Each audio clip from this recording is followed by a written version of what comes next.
Hello friends, welcome to commerce nation learn with confidence. तो आज हम जुड़े हैं एक नए सब्जेक्ट को लेके जो है मार्केटिंग, जो बीकॉम और एमकॉम एंट्रेंस के पॉइंट ऑफ व्यू से बहुत ज़्यादा इंपॉर्टेंट है। इससे हमको क्वेश्चंस देखने को मिल जाते हैं, बहुत ज़्यादा तो नहीं लेकिन फिर भी अगर आप एनालाइज करेंगे तो आपको 4-5 क्वेश्चंस तो मार्केटिंग से मिल जाएंगे। और एमकॉम में तो सारे सब्जेक्ट्स के लगभग 6 क्वेश्चंस आते ही हैं। तो ये मान के चलिए कि मार्केटिंग आपके लिए बहुत ज़्यादा इंपॉर्टेंट है। तो इससे क्या क्या चीज़ें ज़्यादा पूछी जाती हैं वो सारी चीज़ें हम लोग इस वीडियो में डिस्कस करने वाले हैं। तो चलिए स्टार्ट करते हैं। तो अब मार्केटिंग जैसे हमको पढ़ना है तो मार्केटिंग किस वर्ड से बना है, मार्केट से। तो सबसे पहले हमको ये पता होना चाहिए कि मार्केट क्या होता है। ठीक है, तो मार्केट क्या है?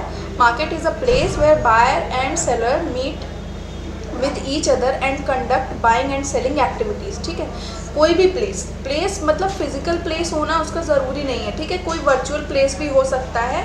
ठीक है, तो कोई भी ऐसा प्लेस जहाँ पे बायर और सेलर आपस में एक दूसरे से मिलते हैं और उनका एक्टिविटी क्या होगी, बाइंग एंड सेलिंग एक्टिविटीज़ करते हैं, उसे हम मार्केट कहते हैं। ये नॉर्मल सा बात है, जो नॉर्मल सी बात है, हम पता है, इस पर ज़्यादा हमको जोर नहीं देना है। फिर उसके बाद अगर मार्केट है, बायर है, सेलर है, तो बायर को ही हम क्या कहते हैं, कस्टमर कहते हैं। तो कस्टमर कौन होता है उसकी भी डेफिनेशन हमें पता होनी चाहिए, क्योंकि कई बार हम लोग कस्टमर की गलत डेफिनेशन ले लेते हैं या उसको गलत समझ लेते हैं। कस्टमर कौन होगा? Customer refers to the people और ऑर्गेनाइजेशन। ठीक है, यानी कोई इंडिविजुअल हो ऐसा ज़रूरी नहीं है कि कोई इंडिविजुअल जो सामान खरीद रहा है उसी को हम कस्टमर कह सकते हैं। कोई ऑर्गेनाइजेशन, कोई इंस्टीट्यूशन भी हो सकता है। तो organisation that seeks satisfaction of their needs and wants. ठीक है, यानी वो क्यों गुड्स खरीदने आया है, उसकी कोई नीड है, कोई वांट है जिसे सेटिस्फाई करने के लिए वो उस गुड्स को खरीदेगा, जिसकी हेल्प से उसकी नीड एंड वांट सेटिस्फाई हो जाएगी। ठीक है, दे बाय द गुड्स और सर्विसेज टू गेट देयर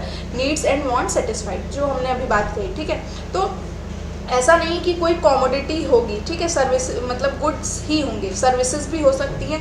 जैसे बैंक में हम जाते हैं तो बैंक के लिए उनका प्रोडक्ट क्या है, उनकी सर्विसेज जो हमें वो प्रोवाइड करते हैं, चाहे वो लोन दे के या लॉकर सर्विसेज दे के या जो भी एजेंसी फंक्शन वो परफॉर्म करते हैं।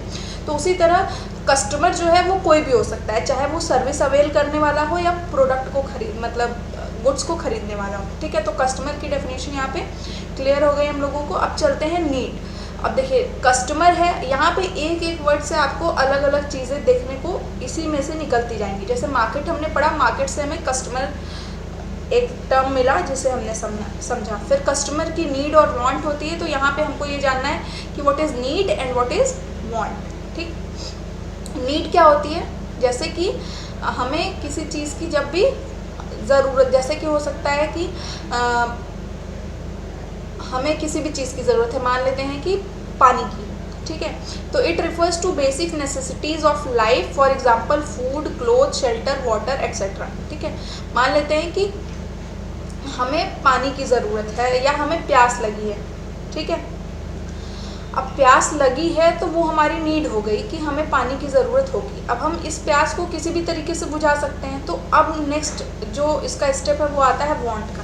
ठीक है, कि अभी हमको प्यास लगी है तो हम पानी भी पी सकते हैं, वाटर के लिए भी जा सकते हैं, कोल्ड ड्रिंक भी पी सकते हैं, नारियल पानी भी पी सकते हैं, कोई भी चीज़ पी सकते हैं। ठीक है, तो यहाँ से ही हमारी निकल के आती है वांट, यानी जब हमें प्यास लग रही है तो हमारी उस समय डिज़ायर क्या है, हम उस समय चाहते क्या हैं। ठीक है, नीड तो हमारी यहाँ पे रियलाइज़ हो गई, मान लेते हैं कि हमको भूख लगी है, हम समझ रहे हैं कि हमको भूख लगी है, लेकिन हम उस भूख में खाना क्या चाहते हैं। ठीक है, समोसा खाना चाहते हैं कि पिज़्ज़ा खाना चाहते हैं, ये हमारी वांट हो जाएगी। और इस वांट से ही हमारी डिमांड निकल के आएगी।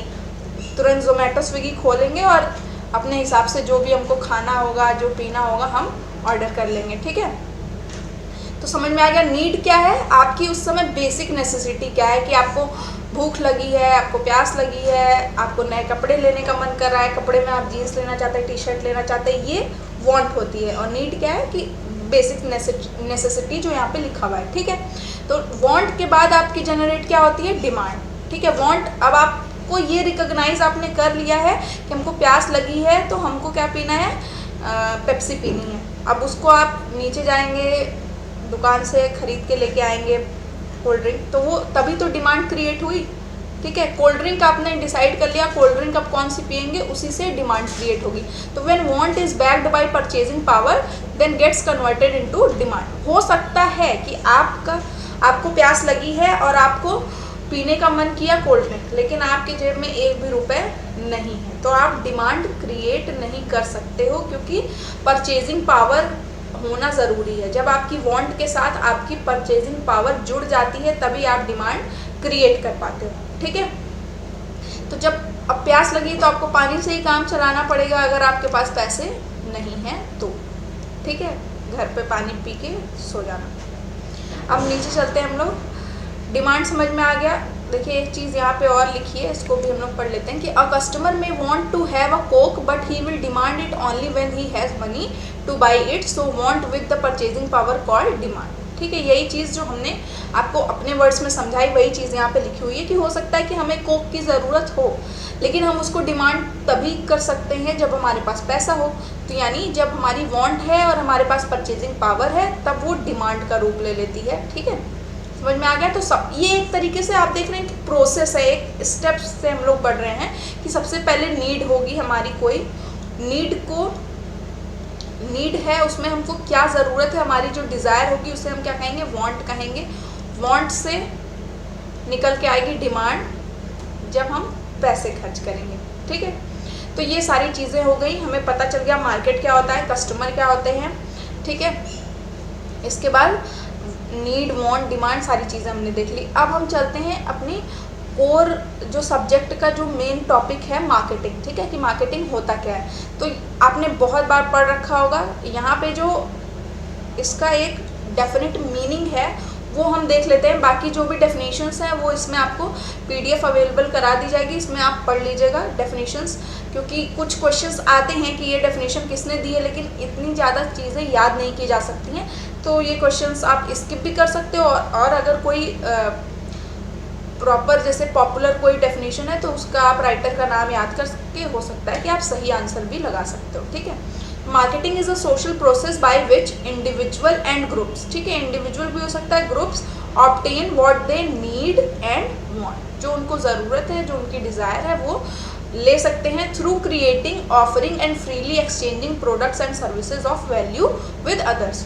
ऑफ वैल्यू ये जो चीज़ दी हुई है ये बहुत इंपॉर्टेंट है। ठीक है, कुछ पैसे की होनी चाहिए, जैसे भिखारी को आप जो पैसे दे देते हो वहाँ पे वो आप अपने पैसे की मार्केटिंग नहीं कर रहे हो ना, वो आपका कस्टमर है। ठीक है, कुछ वैल्यू की होनी चाहिए, यानी आप कोई चीज़ फेंक देते हो वो किसी को मिल जाती है, ये सारी जिसको आप वो चीज़ दे रहे हो, जैसे कोई आप सेलर हो, आपके पास से कस्टमर कोई चीज़ खरीद रहा है तो उस चीज़ की उसके लिए वैल्यू होनी चाहिए, उसे ज़रूरत होनी चाहिए, तभी वो मार्केटिंग में आएगी। ठीक है, तो एक सोशल प्रोसेस है, ये याद रखना है, क्योंकि ये फीचर्स में अभी आपको देखने को मिलेगा। इंडिविजुअल और ग्रुप्स जो हैं उसके थ्रू अपनी नीड एंड वांट को सेटिस्फाई कर सकते हैं थ्रू क्रिएटिंग। ठीक है, क्रिएट कर रहे हैं, ऑफरिंग, पहले तो डिमांड क्रिएट करेंगे देन ऑफर करेंगे जो कस्टमर की डिमांड निकल के आएगी, एंड फ्रीली एक्सचेंजिंग यानी ट्रांसपोर्ट करके उनको डिलीवर करना भी प्रोडक्ट्स एंड सर्विसेज, सिर्फ गुड्स की बात नहीं की जा रही है, सर्विसेज भी ऑफ वैल्यू विद अदर्स, यही होता है मार्केटिंग। ठीक है, ये एक कॉम्प्रिहेंसिव डेफिनेशन है जो यहाँ पे हमने देख ली। बाकी marketing comprises both buying and selling, ये सारी डेफिनेशंस आप देख लीजिएगा, आपको बहुत सारे राइटर्स की डेफिनेशन मिल जाएगी, खास करके अगर आप देखेंगे मैकार्थी की या फिर और भी बहुत सारे मार्केटिंग के डेफिनेशंस जो पॉपुलर डेफिनेशंस हैं वो सब देख लीजिएगा एक बार को, कि अगर एग्ज़ाम में आती है तो आप उसका सही राइटर गेस कर सकें। ठीक है, अब चलते हैं फीचर्स ऑफ मार्केटिंग। तो नीड्स एंड वांट्स हमको पता है, ये हम देख चुके हैं कि जहाँ नीड होगी, वांट होगी, वहीं पे डिमांड होगी, और डिमांड जब होगी तभी मार्केटिंग पॉसिबल है। क्रिएटिंग अ मार्केट ऑफरिंग, तो इसका मतलब क्या होता है, मीन्स प्रोडक्ट और services by specifying its features, shop sizes,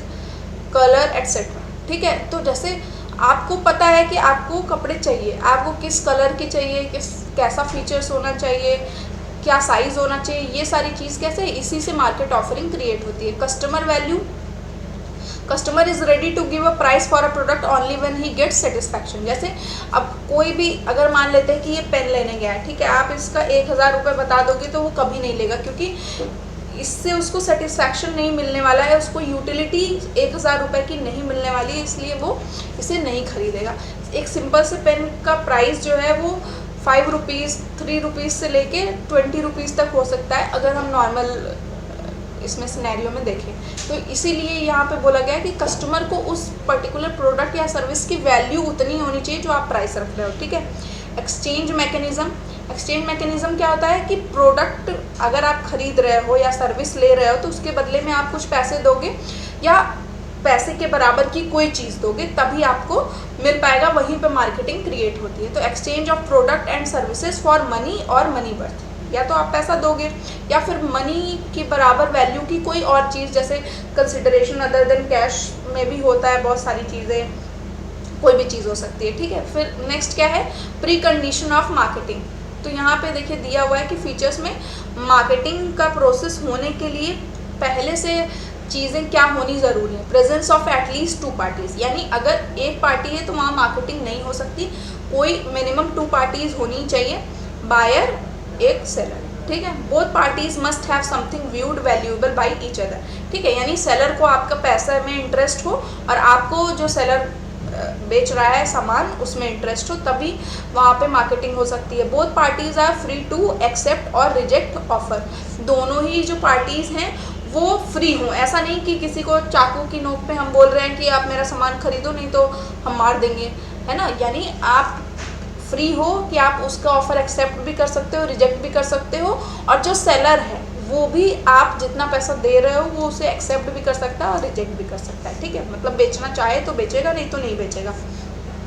each party is capable of communication and delivery, ठीक है। मतलब दोनों ही पार्टी आपस में कम्युनिकेट कर सकें और डिलीवर कर सके गुड्स या जो भी पैसे हों अगर हमको उसको देने हों। जैसे हम कभी जब ऑनलाइन शॉपिंग करते हैं तो हम कभी कभी क्या करते हैं कि प्रीपेड ऑर्डर्स करते हैं या फिर कभी कभी कैश ऑन डिलीवरी होता है, तो जब डिलीवरी होती है तब हम कैश देते हैं। तो दोनों पार्टी इसकी कैपेबल होनी चाहिए, ठीक है।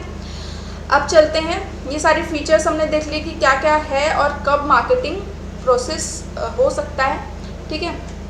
इसके बाद है व्हाट कैन बी मार्केटेड, यानी क्या किन किन चीज़ों की मार्केटिंग की जा सकती है। बहुत सिंपल है, इस पर तो बिल्कुल जोर देना ही नहीं है।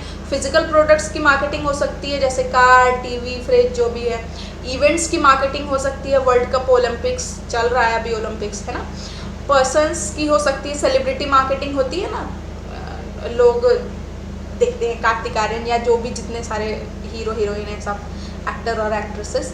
फिर उसके बाद है प्रॉपर्टीज़, तो बॉन्ड है, शेयर्स हैं, या आप बोलो जो क्या कहते हैं रियल इस्टेट प्रॉपर्टीज़ हैं, सबकी मार्केटिंग होती है। इंफॉर्मेशन मतलब एक्सपोर्ट इंपोर्ट प्रोसीजर की हो सकती है, किसी से एडवाइस हम लेते हैं उन सब चीज़ों की मार्केटिंग हो सकती है। सर्विसेज तो banking, insurance, transport, warehousing, ये सारी सर्विसेज हैं ही। एक्सपीरियंस, ठीक है, वाटर पार्क, योगा, ट्रैवल, तो इन सब की भी तो मार्केटिंग होती है, तभी तो हम घूमने जाते हैं, एक्सप्लोर करने जाते हैं। Places, Agra visit, tourist places, इन सब चीज़ों की भी मार्केटिंग होती है। अब तो स्टेट्स भी जो है क्या अपने टूरिज़्म को प्रमोट करने के लिए देखिए कितने सारे एड्स, एक बहुत पुराना एड आया था, आप लोगों को शायद याद होगा, मध्य प्रदेश का वो था एड, जहाँ तक हमको याद है, हिंदुस्तान का दिल देखो, है ना। ये क्या था, ये मार्केटिंग थी टूरिज़्म की। तो इस तरीके से भी मतलब इन सारी चीज़ों की भी मार्केटिंग होती है। आइडियाज़, फैमिली प्लानिंग, ये सारी चीज़ों की भी मार्केटिंग हो सकती है। यानी अगर आप किसी भी चीज़ के बारे में सोच सकते हो तो समझ लो उसकी मार्केटिंग हो सकती है। मतलब ईच एंड एवरीथिंग इस समय मार्केटिंग की कैपेबल है। आप कोई भी चीज़ ऐसी नहीं कह सकते हो कि इसकी मार्केटिंग पॉसिबल नहीं है, ठीक है। अब चलते हैं आगे, क्या दिया हुआ है कि मार्केटिंग अवेयरनेस, ठीक है, कि मार्केट जो वर्ड है वो कहाँ से आया, मार्केटिंग कहाँ से ईजाद हुई, ये सारी चीज़ें, ठीक है। तो the term marketing is derive from the word market, ये तो हमको पता है कि मार्केट से डिराइव हुआ है वर्ड, ठीक है। इसकी डेफिनेशन हम पढ़ चुके हैं, ये सब आप रीड कर लीजिएगा, ठीक है। जैसे फिलिप कोटलर हैं, इनको फादर ऑफ मार्केटिंग कहा जाता है, इनकी बुक बहुत अच्छी है मार्केटिंग की, आप लोग पढ़ सकते हो। तो ये सारी चीज़ें डेफिनेशंस वगैरह देख लीजिएगा। ये अमेरिकन मार्केटिंग एसोसिएशन की बहुत फेमस डेफिनेशन है, इसको भी देख लीजिएगा कि क्या क्या चीज़ें इसमें बोली गई हैं। इसको समझने की ज़रूरत नहीं, क्योंकि इससे डीप से सवाल नहीं आएगा, इसमें बस पूछा जाएगा कि ये किसकी डेफिनेशन है, ठीक है। Marketing are activities of a company associated with buying and selling of product और service. It includes advertising, selling and delivering products to people. सारी सिंपल चीज़ें हैं, ठीक है। यहाँ पे मार्केट सेगमेंटेशन फिलिप कोटलर ने डिफाइन किया है कि कैसे हम सेगमेंट करके अपने मार्केट को टारगेट करते हैं as the subdivision of a market into homogeneous subjects of customers. जैसे कि बेबीज़ का मार्केट हो गया, ठीक है, विमेंस का, मेंस का, ऐसे कर सकते हैं हम लोग, ठीक है। फिर मार्केटिंग इज द एक्शन और business of promoting and selling product और services including market research and advertising. ये सारी चीज़ें क्या है कि डेफिनेशंस है, इनको आप बस रीड कर लीजिएगा। सिर्फ पूछा जा सकता है कुछ चीज़ें, इसमें बार बार जानने की ज़रूरत नहीं है, ठीक है। अब चलते हैं हम लोग कॉन्सेप्ट्स की तरफ, ठीक है। दो तरीके के कॉन्सेप्ट होते हैं मार्केटिंग के, एक है ट्रेडिशनल और एक है मॉडर्न। तो ट्रेडिशनल में तो आपको देखने को मिल जाएगा कि सिर्फ क्या करना है कि हम दुकान पर सामान बेच रहे हैं, कस्टमर आया, हमसे सामान खरीदा, चला गया, हमारी मार्केटिंग हो गई, सामान ले गया, ठीक है। ये ट्रेडिशनल यहीं तक सीमित मानते थे, ट्रेडिशनल कॉन्सेप्ट को जो सपोर्ट करते थे लोग, ठीक है। तो traditional concept of marketing is simply related with the transfer of ownership of goods through physical distribution, ठीक है। यानी जो कस्टमर है जो उस गुड्स को चाहता है, उसको गुड्स मिल गए या सर्विस मिल गई और सेलर जो है उसको उसके पैसे मिल गए, वो ट्रेडिशनल कॉन्सेप्ट हो गया। मॉडर्न कॉन्सेप्ट क्या कहता है, बहुत मतलब ये जो ट्रांसफर ऑफ ओनरशिप है इसके बियॉन्ड है, ठीक है। Modern concept of marketing are broad concept, it means finding out the customer. यानी मार्केटिंग वहाँ से शुरू नहीं होती है जब आप कस्टमर को उसकी ओनरशिप ट्रांसफ़र करते हो अपने प्रोडक्ट की। जो मार्केटिंग है वो प्रोसेस बहुत पहले से शुरू होता है, यानी जब आपने गुड्स बनाया भी नहीं होता है तब से मार्केटिंग शुरू हो जाती है। देन कस्टमर को गुड्स मिलने के बाद, उसके यूज़ करने के बाद तक भी चलती रहती है, जो आफ्टर सेल सर्विसेज हम लोग देते हैं, कस्टमर की लॉयल्टी, उसका प्रेफरेंस, ठीक है, सारी चीज़ें, वो सब कुछ मार्केटिंग में ही आता है। अब it means finding out the customer, यानी पहले तो हमको कस्टमर्स देखने कि हम जो प्रोडक्ट बनाने जा रहे हैं उसके कस्टमर्स एक्चुअली में होंगे कौन, and make the goods as per their needs, ठीक है। और फिर हम गुड्स बनाएंगे कि जो हमारे कस्टमर्स हैं वो कैसा गुड्स चाहते हैं, उनकी क्या डिज़ायर है, उनकी क्या नीड है, rather than to provide them what the seller has made। अब ऐसा मॉडर्न कॉन्सेप्ट में नहीं चल पाएगा कि आपने कुछ भी बना दिया उसको बेच दिया कस्टमर को। अब आपको कस्टमर के हिसाब से चलना पड़ेगा क्योंकि consumer is the king of the market, ठीक।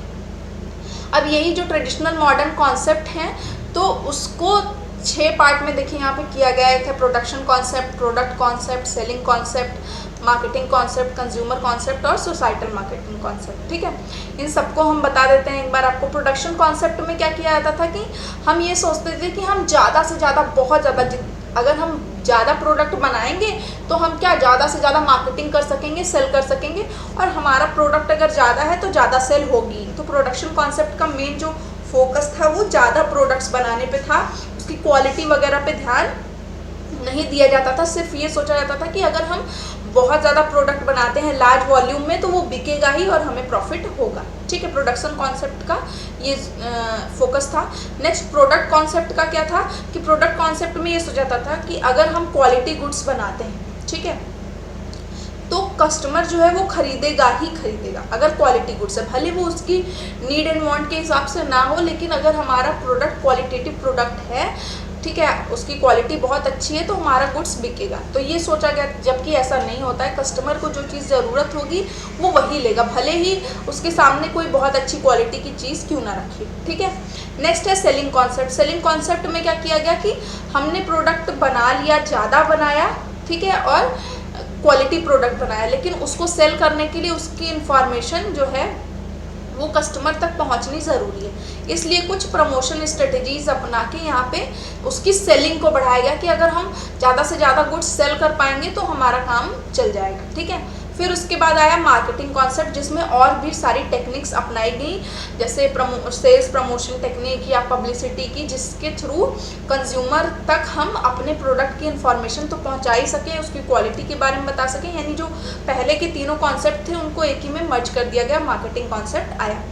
यहीं पे रुके नहीं हम, उसके बाद आया कंज्यूमर कॉन्सेप्ट। कंज्यूमर कॉन्सेप्ट में क्या है, वही consumer is the king of the market, और कंज्यूमर पे रिसर्च की गई कि एक्चुअली कंज्यूमर्स क्या चाहते हैं, उनकी क्या नीड है, क्या वांट है, और उनकी प्रेफरेंस, उनकी डिमांड के हिसाब से फिर सेलर्स ने या मार्केटर्स ने अपने प्रोडक्ट को डिज़ाइन किया, देन उनको सेल किया। तो ये होता है कंज्यूमर कॉन्सेप्ट। इसके बाद आता है सोसाइटल मार्केटिंग कॉन्सेप्ट। इसमें क्या है, सेम जैसे कंज्यूमर कॉन्सेप्ट था वैसे ही है, लेकिन हमें ऐसे गुड्स बनाने हैं जो कहीं ना कहीं सोसाइटी को हार्म पहुंचाने वाले ना हो। यानी जैसे कि हमारी जो पैकेजिंग हो वो इको फ्रेंडली हो, यानी एनवायरनमेंट को नुकसान पहुंचाने वाली ना हो, या हम जो गुड्स बना रहे हैं उससे एनवायरनमेंट को या सोसाइटी को कोई नुकसान ना हो।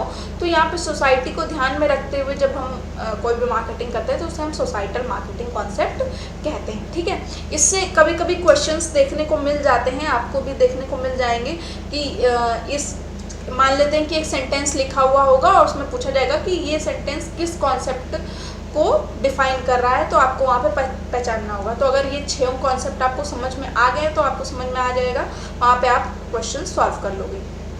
आगे है मिशन ऑफ मार्केटिंग। ठीक है, तो मिशन क्या होता है मार्केटिंग का? To sell any and all of the companies product to anyone and everyone. तो मार्केटिंग का पहला मिशन क्या है कि सेल करना कुछ भी और सारे प्रोडक्ट्स। ठीक है, कंपनी के जो भी प्रोडक्ट्स होंगे किसी को भी और सबको। ठीक है, यानी क्या कहना है कि हम जो भी बना रहे हैं उसको इस तरह से प्रेजेंट करना कि उसको कस्टमर खरीद ही ले। ऐसा नहीं है कि कस्टमर की ज़रूरत की चीज़ वो नहीं होगी, उसकी ज़रूरत की होगी, लेकिन हमारे कॉम्पिटिटर्स भी तो बना रहे होंगे, तो हमें ऐसी मार्केटिंग करनी है कि कस्टमर घूम फिर के हमारे पास आए। ठीक है, to create products that satisfy the unmet needs of target market. यानी हमने जिस मार्केट को टारगेट किया है उसकी जो अनसेटिस्फाइड नीड है उसको सेटिस्फाई करने वाला प्रोडक्ट हमारा हो, तभी हमारी मार्केटिंग जो है इफेक्टिव कही जाएगी। तो ये भी हमारी मार्केटिंग का मिशन हो सकता है। नेक्स्ट क्या है? Raise the material standard of living throughout the world and the quality of life. और नेक्स्ट जो सबसे इम्पॉर्टेंट मिशन है वो क्या है कि हम क्या है अफोर्डेबल प्लस क्वालिटी प्रोडक्ट्स। ठीक है, affordable and quality products sell करें जिसकी वजह से हम लोगों का स्टैंडर्ड ऑफ लिविंग जो है उसको इन्हेंस कर सकें, उनकी क्वालिटी ऑफ लाइफ को इम्प्रूव कर सकें। ठीक है, सारी चीज़ें हो गई। अब देखिए फीचर्स ऑफ मार्केटिंग फिर से दिया हुआ है, ये सब हम लोग पढ़ चुके हैं, इसको देखने की ज़रूरत नहीं है। ठीक है, need and want, creating a market offering, customer value, exchange mechanism, ये सारी चीज़ें। नेचर देख लेते हैं। Marketing is a human activity, क्योंकि हमको क्या है, हमको कस्टमर्स की साइकोलॉजी से खेलना होता है, और जो सेल्स पर्सन है, सेल्स रिप्रेजेंटेटिव है, उसको कस्टमर के दिमाग को पढ़ना होता है, तभी वो सेल कर पाता है कोई भी चीज़। ठीक है, it is a socio economic activity, यानी सोसाइटी से तो रिलेटेड है ही, और प्लस इकोनॉमिक क्यों है? क्योंकि इसमें मनी इन्वॉल्व है। The subject matter of marketing is product and services. Subject matter क्या है? या तो आप प्रोडक्ट सेल करोगे या तो services. Certain type of market is a must for marketing to happen, यानी मार्केटिंग अगर हो रही है तो कहीं ना कहीं कोई मार्केट एग्जिस्ट कर रहा होगा। Without market there is no marketing at all. ठीक है, यानी चाहे वो वर्चुअल मार्केट हो, ठीक है, आपको दिखेगा नहीं, फिजिकल मार्केट होना ज़रूरी नहीं है, लेकिन कोई भी मार्केट एग्जिस्ट कर रहा होगा तभी वहाँ पे मार्केटिंग होगी। ठीक है, ये हो गया। It is a customer oriented process and not a product oriented process. जो इस समय अगर हम मॉडर्न कॉन्सेप्ट देखें मेकिंग मार्केटिंग का, तो वो क्या है, कंज्यूमर ओरिएंटेड है, यानी कस्टमर के हिसाब से ही आपको सब कुछ करना होगा, तभी आपके प्रोडक्ट्स जो हैं वो सेल हो सकेंगे। It is start and and, it starts and and with customers. ठीक है, इट इज़ नहीं होगा। ठीक है, तो ये शुरू भी कस्टमर्स से होता है और ख़त्म भी कस्टमर्स से ही होता है, यानी वो कस्टमर्स जो लेने के बाद, गुड्स को लेने के बाद सेटिस्फाइड हैं कि नहीं, तभी आपकी मार्केटिंग को सक्सेसफुल कहा जाएगा। Marketer performs the marketing and consumer is required to do marketing. ठीक है, मार्केटर जो है वो मार्केटिंग परफॉर्म करता है, और कंज्यूमर क्या करता है, उस मार्केटिंग से इंप्रेस होकर गुड्स खरीदता है। The base of marketing is exchange, यानी बायर और सेलर के बीच में जो एक्सचेंज होता है मनी और प्रोडक्ट का, वही क्या है, मार्केटिंग का बेस है। It is an art as well as science. ठीक है, मतलब ये आर्ट भी है साइंस भी। आर्ट क्यों है? क्योंकि किसी को कन्विंस करना अपने प्रोडक्ट को खरीदने के लिए बहुत उसमें क्रिएटिविटी की ज़रूरत होती है, और साइंस क्या है कि आपको साइकोलॉजिकल चीज़ों से आपको खेलना होता है, तो वहाँ पे आपको क्या है, एक नॉर्मेटिव साइंस की भी ज़रूरत पड़ती है। It is a universal activity. ठीक है, एन नहीं होगा क्योंकि यहाँ पे प्रोनाउंसिएशन जो है वो यूनिवर्सल है। ठीक है, it is a universal activity, क्योंकि वर्ल्ड में हर जगह मार्केटिंग परफॉर्म हो रही है, तो हम क्या कहेंगे, it is a universal activity. ठीक है, अब देखिए यहाँ पे क्या लिखा है, 5 core customer and market place concepts, ठीक है। ये दिए गए थे कि पहले तो कहाँ से ईजाद हुई, नीड्स हैं, वांट्स हैं, देन डिमांड्स है, फिर है मार्केट है, ऑफरिंग होनी चाहिए जिसमें प्रोडक्ट, सर्विसेज और एक्सपीरियंस हो सकते हैं, वैल्यू होनी चाहिए प्रोडक्ट की, और सेटिस्फैक्शन होना चाहिए दोनों का, सेलर और कंज्यूमर का, exchanges and relationship and markets, ये सारी चीज़ें होनी चाहिए, ठीक है। अब चलते हैं 5 eras of evolution in marketing. जो हमने मॉडर्न कॉन्सेप्ट पढ़े थे ना 6, उसी से कहीं ना कहीं ये निकल के आया है। तो पहला क्या था, प्रोडक्शन एरा था, जिसमें हम सोचते थे कि कॉस्ट को कम करना है, और अगर हम चीप रेट पे, ठीक है, मतलब अफोर्डेबल प्राइस पे बहुत ज़्यादा प्रोडक्शन करते हैं तो हमारा प्रोडक्ट बिक ही जाएगा, ठीक है। तो जो हमने प्रोडक्शन कॉन्सेप्ट पढ़ा था उसी को प्रोडक्शन एरा कहा गया। इसके बाद आया प्रोडक्ट एरा, जिसमें हम कहते थे a good product will set itself, यानी कि क्वालिटी गुड्स होंगे, अगर गुड्स की क्वालिटी अच्छी है, यानी हम क्वालिटेटिव गुड्स बनाएंगे तो वो सेल हो जाएंगे, उसके लिए हमें कुछ करने की ज़रूरत नहीं है। इसके बाद आया सेल्स एरा, यानी selling is laying the weight for the customer, ठीक है।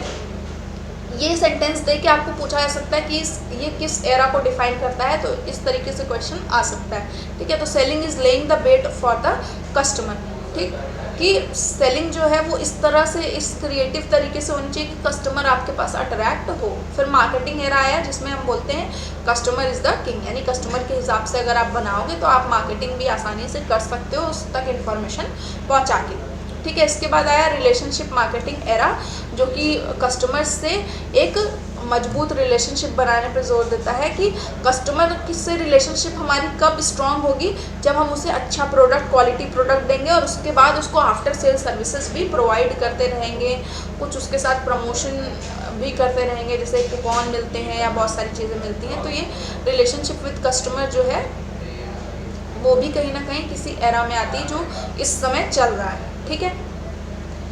आगे चलते हैं टाइप्स ऑफ मार्केटिंग पे।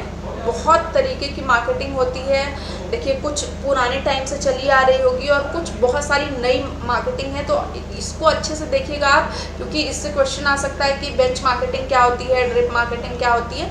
तो एक ओवरव्यू सबका लेते हुए चलते हैं कि क्या होती है, ठीक है। बेंच मार्केटिंग क्या है, बेंचमार्क क्या होता है, बेंचमार्क करना मतलब कि किसी चीज़ को किसी दूसरी चीज़ से कंपेयर करना, ठीक है। तो बेंच मार्केटिंग इसीलिए की जाती है कि हम जब अपने प्रोडक्ट की मार्केटिंग अपने कंपटीटर के प्रोडक्ट से कंपेयर करा के करते हैं तो उसे हम बेंच मार्केटिंग कहते हैं। तो the bench marketing is nothing but the comparison of the business processes with competitors and improving prevailing ones, ठीक है। कंपटीटर्स से हम उसको, जैसे आज आपने देखा होगा डाबर आंवला और निहार शांति आंवला दोनों आपस में एक दूसरे से कंपेयर करके दिखाते हैं, और बहुत सारे एड्स आपने शैम्पू के या साबुन के देखे होंगे कि एक दूसरे से कंपेयर करा के फिर दिखाते हैं कि हमारा जो टूथपेस्ट है वो अच्छा है या हमारा डिटर्जेंट पाउडर अच्छा है, ये सारी चीज़। तो जो बेंचमार्क है वो कंपेयर करा के दिखाते हैं कि भाई निहार शांति आंवला कहता है कि हमारे हर एक प्रोडक्ट का जो है वो 1% जाता है गरीब बच्चों की शिक्षा की ओर। तो ये दिखाता है कि कहीं ना कहीं हम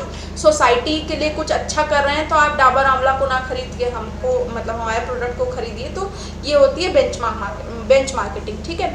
इसके बाद है ड्रिप मार्केटिंग। ड्रिप मार्केटिंग क्या होती है कि आपको ईमेल पे देखने मिल जाता होगा बहुत सारे, जैसे अमेज़ॉन, स्विगी जोमेटो के तो बहुत सारे मेल्स आपको देखने को मिलते होंगे।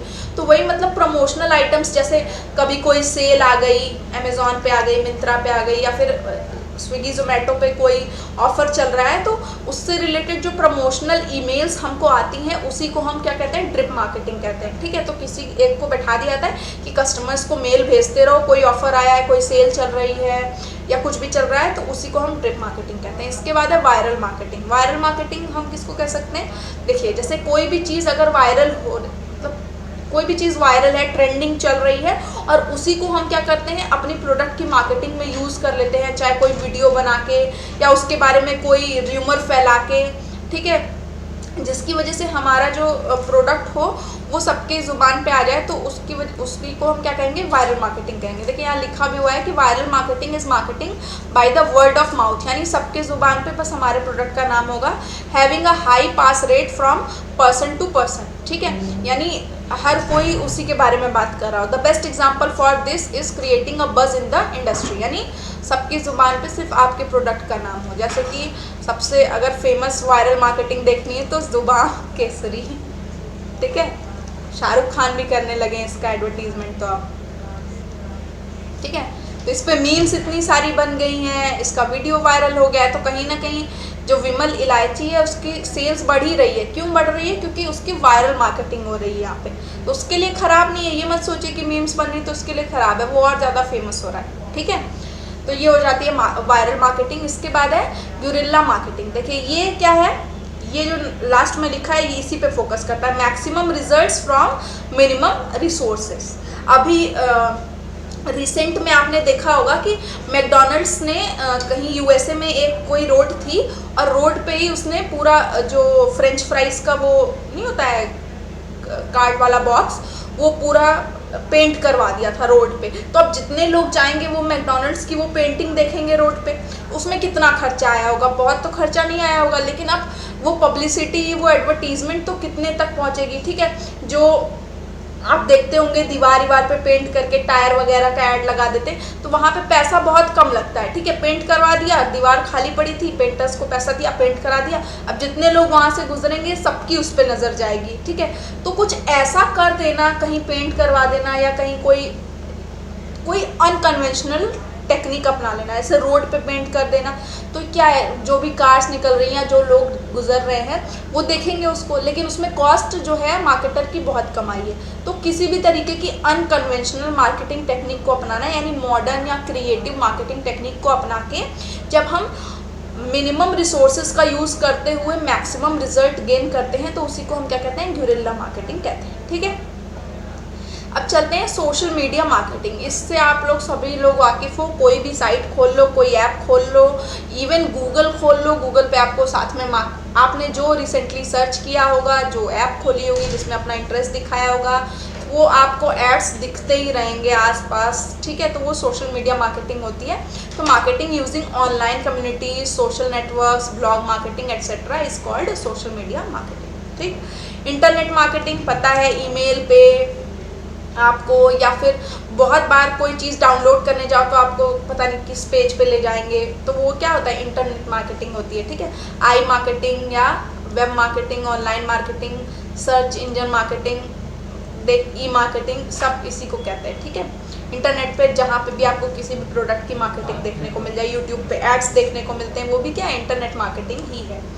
नेक्स्ट है डिजिटल मार्केटिंग। डिजिटल मार्केटिंग आपको पता है जो सबसे ज़्यादा चल रही है, अमेज़ॉन, फ्लिपकार्ट, मिंत्रा, या फूड्स को देख लो आप, या कोई भी चीज़, जो भी चीज़ हम आजकल ऑनलाइन शॉपिंग, और ये कोविड की वजह से तो और ज़्यादा यही सब शुरू हो गया है, कोई लोग बाहर निकलना नहीं चाहते तो डिजिटल मार्केटिंग का ही सहारा ले रहे हैं। तो और टेलीविज़न के थ्रू भी होती है, कौन कौन से चैनल्स होते हैं, नापतोल और इजी मॉल, जो भी है, तो ये सारे भी क्या है, डिजिटल मार्केटिंग है। डिजिटल प्लेटफॉर्म्स के थ्रू जो भी मार्केटिंग की जाए उसे हम क्या कहेंगे, डिजिटल मार्केटिंग कहेंगे। इंटरनेट, मोबाइल, किसी भी चीज़ के थ्रू। और जो मोबाइल के थ्रू भी तो होती है, जो फ़ोन आ जाता है कॉलर ट्यून लगाने का और भी रिचार्ज करवाने का। आगे चलते हैं डायरेक्ट मार्केटिंग पे। डायरेक्ट मार्केटिंग ट्रेडिशनल है वही कि टीवी, न्यूज़पेपर इसके थ्रू करवा देते हैं, या पैम्पलेट्स वगैरह हम डिस्ट्रीब्यूट करवा दें, तो उसे हम क्या कहते हैं, डायरेक्ट मार्केटिंग कहते हैं। There are a number of types in direct marketing. कुछ इसमें से क्या है, डायरेक्ट मार्केटिंग की ये टाइप्स हैं। डायरेक्ट मेल मार्केटिंग, मेल आता है ना, बहुत सारे इंटर्नशाला या जिस पे भी आप रहोगे तो उसका मेल आता रहता है, मेल बहुत सारे पड़े रहते हैं फ्लिपकार्ट के, अमेज़ॉन के। टेली मार्केटिंग होती है जो आप देखते ही हो कि एडवर्टीजमेंट हमको देखने मिलता है। ईमेल मार्केटिंग वही है।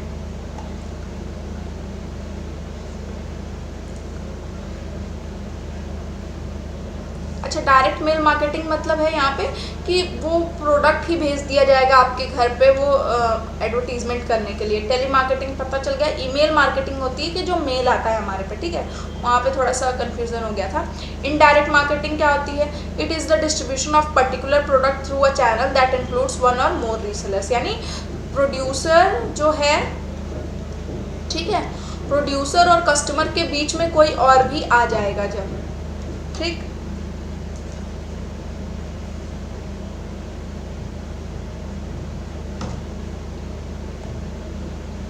जैसे ये प्रोड्यूसर है, बीच में आ गया एजेंट और यहाँ है कस्टमर, तो इसे हम क्या कहेंगे, इनडायरेक्ट मार्केटिंग। डायरेक्ट में क्या होगा, डायरेक्ट मार्केटिंग में प्रोड्यूसर डायरेक्ट कस्टमर से कनेक्ट कर सकता है, जैसे मेल के थ्रू, टेलीमार्केटिंग के थ्रू, ठीक है।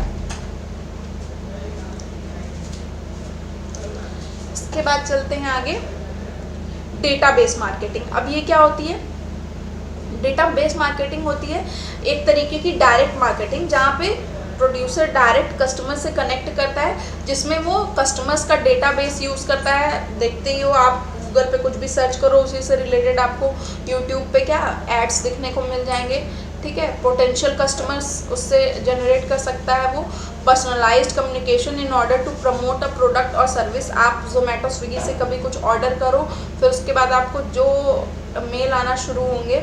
The method of communication can be any addressable medium as in direct marketing, ठीक है। तो डेटाबेस मार्केटिंग क्या है कि आपका डेटाबेस चुरा के एक तरीके से, और उसी के हिसाब से आपको प्रोडक्ट दिखाना, उसकी मार्केटिंग करना, आप तक पहुंचना, ये सारी चीज़ें जिस मार्केटिंग में यूज़ की जाए उसे हम कहेंगे डेटाबेस मार्केटिंग। इसके बाद है नीश मार्केटिंग, ठीक है।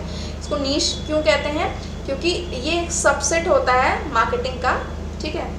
A niche market is a subset of the market on which a specific product is focused। यहाँ पे ऐसा नहीं किया जाएगा कि एक कंपनी जितने प्रोडक्ट्स बना रही है सिर्फ सब पे फोकस करें, यहाँ पे एक स्पेसिफिक प्रोडक्ट पे फोकस किया जाएगा।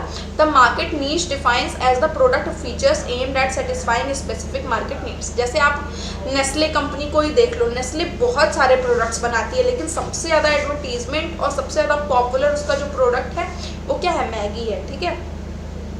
तो इसे हम क्या कहें, और वो फोकस भी सबसे ज़्यादा एडवर्टीजमेंट उसी का करती है, उसी पे फोकस करती है, तो उसे हम क्या कहेंगे, नीश मार्केटिंग कहेंगे, ठीक है। As well as the price range, production quality and the demographics that is intended to impact, it is also a small market segment, ठीक है। मतलब मैगी पे ही हमने कंसंट्रेट किया, उसी की मार्केटिंग की। हम वैसे बहुत सारे प्रोडक्ट्स बनाते हैं, लेकिन जब हम एक सबसेट पे पहुंच जाते हैं कि नहीं ठीक है, हम सिर्फ बेबी प्रोडक्ट्स पे ही फोकस करेंगे, नेस्ले का बेबी पाउडर जो आता है, ठीक है। अब नेक्स्ट जो है कॉज रिलेटेड मार्केटिंग और कॉज मार्केटिंग, ठीक है। कि किसी भी चीज़ पे हमने क्या किया कि कोई कॉज है, फिर उसी से रिलेटेड हम पब्लिसिटी अपने प्रोडक्ट की करने लग जाए। It is an approach wherein an organisation supports a cause and associates itself publicly with it, ठीक है। जैसे कि कोई भी इंसिडेंट हो गया, कोई भी चीज़ जो बहुत ज़्यादा इस समय ट्रेंड में है, या कोई ऐसा इंसिडेंट हो जाता है, और उससे सेफ रखने के लिए जब हम किसी चीज़ की मार्केटिंग करना शुरू कर देते हैं, जैसे कि उसका एग्जांपल अभी नहीं ध्यान आ रहा है, लेकिन वही है कि कोई भी चीज़ का कॉज है और उसको ख़त्म करने के लिए अगर हमारे पास कोई सॉल्यूशन है तो उसकी मार्केटिंग शुरू हो जाती है। जैसे कोई भी किसी ने कोई भी प्रॉब्लम फेस की, फिर उसके बाद वो ट्रेंड में आ गई और उसी से रिलेटेड प्रोडक्ट्स बनने लगे, ऐसा हो सकता है। इसके बाद है कंसंट्रेटेड मार्केटिंग। कंसंट्रेटेड मार्केटिंग क्या होती है, जहाँ पे हम क्या करते हैं, whereby a product is developed and marketed for a very well defined and specific segment of the customer consumer population. हम जान रहे हैं कि ये जो पॉपुलेशन है, यानी ये जो यंग जनरेशन है, ये ज़्यादा खरीदेगी इस प्रोडक्ट को, और हम उसी के हिसाब से अपनी मार्केटिंग स्ट्रेटजी को डेवलप करते हैं, मार्केट करते हैं, और उनको उन्हीं पे कंसंट्रेट करके अपने प्रोडक्ट को मार्केट करते हैं। Concentrated marketing is particularly effective for small companies with limited resources because it enables the company to achieve a strong market position in the specific market segment। जैसे market segment बहुत सारे हो सकते हैं, ठीक है। हम जेंडर के बेसिस पे डिवाइड कर सकते हैं अपने मार्केट सेगमेंट को, डेमोग्राफिक के बेसिस पे कर सकते हैं, जोग्राफिकल बाउंड्री के ऊपर कर सकते हैं। तो हम एक स्मॉल मार्केट सेगमेंट को टारगेट करते हैं और उसी पे कंसंट्रेट होके वहीं पे अपना सामान बेचते हैं। जैसे कि आप खादिम्स देख लो, ठीक है। खादिम्स क्या है, एक फुटवेयर ब्रांड है, और आपको बहुत ज़्यादा स्टोर्स उसके देखने को नहीं मिलेंगे, लेकिन अगर आप कोलकाता वगैरह में जाओ तो आपको खादिम्स बहुत ज़्यादा आसानी से देखने को मिल जाएगा, वहाँ बहुत पॉपुलर है। तो हमने क्या किया कि एक छोटे सेगमेंट पे ध्यान दिया और वहीं पे कंसंट्रेटेड मार्केटिंग की। और खादिम्स आप देखोगे तो ज़्यादातर आपको फुटवेयर में ही मिलेगा, और सिर्फ फुटवेयर बनाता है, या फिर बैग्स थोड़े बहुत आपको देखने को मिल जाएंगे, स्लिंग वगैरह, लेकिन आप ये देखोगे कि वो दूसरे तरीके के प्रोडक्ट्स नहीं बनाता। तो इस जो छोटी कंपनीज हैं वो क्या करती हैं, इसी तरह से अपनी स्ट्रॉन्ग मार्केट पोजीशन अचीव करने के लिए किसी स्पेसिफिक मार्केट पे ही कंसंट्रेट करती हैं। ठीक है, इसके बाद चलते हैं ग्रीन मार्केटिंग। ये बहुत ही पॉपुलर इस समय टर्म है ग्रीन मार्केटिंग। तो स्टारबक्स देख लो या फिर किसी भी इस समय जो भी पॉपुलर ब्रांड्स हैं सभी ग्रीन मार्केटिंग में लगे हुए हैं कि हमारा प्रोडक्ट इको फ्रेंडली है, ऐसे है वैसे है, ये सारी चीज़ें। तो it is the marketing of products that are presume to be environment safe. ठीक है, इन्वायरमेंटली सेफ, जो कि हमारे इन्वायरमेंट को कोई हार्म नहीं पहुंचाने वाले हैं। This green marketing incorporates a broad range of activities including product modification, changes to the production process, packaging changes, as well as modifying advertising. तो एडवर्टाइजिंग में जैसे ये निहार शांति आंवला वाला हमने अभी एग्जांपल देखा कि हम क्या कर रहे हैं, एक पेड़ लगा रहे हैं, जैसे मामा अर्थ का। मामा अर्थ क्या करता है, जब भी आप उसका एक प्रोडक्ट खरीदते हो तो उसके आपके नाम से एक पेड़ लगाते हैं और उसकी फ़ोटो भी खींच के आपको भेजी जाती है। ठीक है, तो ये मामा अर्थ की क्या है, ग्रीन मार्केटिंग है। ठीक है, तो हर कोई क्या होगा, खुश होगा कि हमने एक प्रोडक्ट खरीदा, हमारे नाम से एक पेड़ लगा है। तो ये तरीका हो सकता है। फिर प्रोडक्शन प्रोसेस में चेंज हो सकता है जिसकी वजह से क्या इन्वायरमेंट पोल्यूशन ना हो, पैकेजिंग जो हो वो इको फ्रेंडली हो, बायोडिग्रेडेबल पैकेजेस हों। ठीक है, जो जैसे कि मॉल वगैरह हैं वहाँ पे हमें जो बैगेजेस मिलते हैं, कैरी बैग्स, वो कागज़ के बने हुए हों। ठीक है, प्लास्टिक के ना हो। ये सारी चीज़ें करके हम ग्रीन मार्केटिंग को प्रमोट कर सकते हैं और अपना सकते हैं। इसके बाद है डिफरेंशिएटेड मार्केटिंग। डिफरेंशिएटेड मार्केटिंग नाम से ही पता चल रहा है कि कस्टमर टू कस्टमर डिफरेंशिएट होगी। ठीक है, it combines the best attributes of undifferentiated marketing and concentrated marketing. तो दोनों के जो अच्छे एट्रीब्यूट्स हैं दोनों को कंसंट्रेट करके, दोनों को मिक्स करके फिर ये डिफरेंशिएटेड मार्केटिंग निकल के आती है। इट अपील्स टू 2 और मोर डिस्टिंक्ट मार्केट सेगमेंट्स, यानी आपको यहाँ पे कुछ और प्राइस में वो प्रोडक्ट मिलेगा और दूसरे मार्केट में किसी और प्राइस में, जैसे जहाँ कस्टमर्स हैं, with a different marketing plan for each. ठीक है, अब इस मार्केट में हो सकता है कस्टमर्स पहले से अवेयर हो तो आप यहाँ के लिए अलग मार्केटिंग प्लान बनाओगे और इस मार्केट सेगमेंट के लिए आप अलग प्लान बनाओगे। ठीक है, also called as multi-segment marketing is wherein a company attempts to appeal to 2 or more clearly defined market segments with a specific product and unique marketing strategies tailored to each separate segment। ठीक है, जैसे कि McDonald's जो है, ठीक है, McDonald's India में अलग तरीके की मार्केटिंग करता है, अलग तरीके के प्रोडक्ट्स भी बेचता है, जैसे मैक आलू टिक्की, महाराजा बर्गर। तो क्या आपको लगता है कि यूएसए, इटली वगैरह में भी क्या मैक आलू टिक्की या फिर महाराजा बर्गर इस तरीके के प्रमोशन चल पाते होंगे? वहाँ पे तो लोग समझेंगे भी नहीं कि आलू टिक्की क्या है और महाराजा बर्गर क्या है। तो यहाँ पे वो इस तरीके की मार्केटिंग करता है। और जो दूसरी कंट्रीज़ हैं जहाँ पे जैसे इटली में इटालियन ज़्यादातर चीज़ वगैरह यूज़ होता है तो वहाँ पे अलग तरीके का बर्गर होता होगा, यूएसए में वेजीज वाला बर्गर होता है। तो अलग तरीके की मार्केटिंग अलग सेगमेंट के लिए एक तरीके से कर रहे हैं। आगे चलते हैं मास मार्केटिंग। मास मतलब समझ रहे हो आप?